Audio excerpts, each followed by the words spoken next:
guys.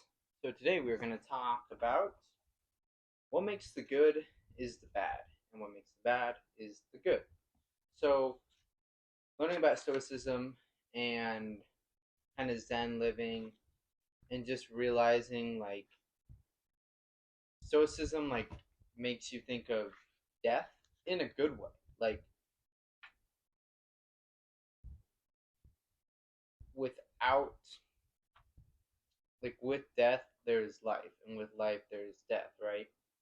Because you live, you're going to die. It's just a matter of fact, and it shouldn't be something we're scared of. It's a lot of the part out of your control, and we should be scared of not living our life to the best potential, right?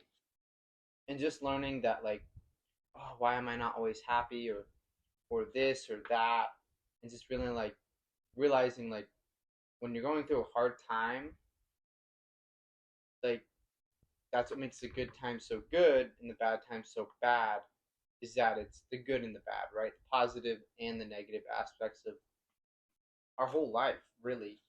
And it's important to acknowledge that, because if once you understand that, then it's okay. And once you're prepared, when you're at your low, you can only go up, right? And when you're at your high, you can only really go down. No one could be perfect all the time trajectory. It's just not realistic. So understanding what is good and what is bad, and that they bounce off of each other. And if you can find that mentality of okay, I understand where I am and this or that. And I think Epictetus said this. He had a farmer he had a horse, and the horse ran away, and his neighbors were like, "Oh, I'm so sorry."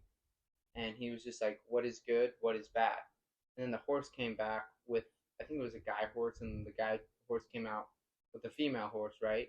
And then the neighbor's like, "Oh, that's so awesome, good for you." And he's like, "What is good? What is bad?" Um, and then his son got on a horse, rode it, broke his leg, right? And the neighbor's like, "Oh, I'm so sorry for you. Hopefully you get through this." And he goes, "What is good? What is bad?"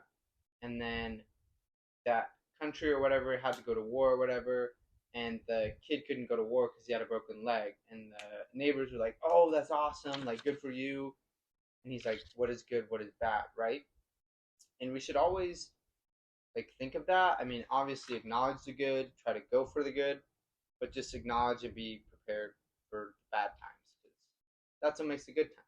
So we kind of have to have both. You can't have one without the other. Thank you. Have a great day.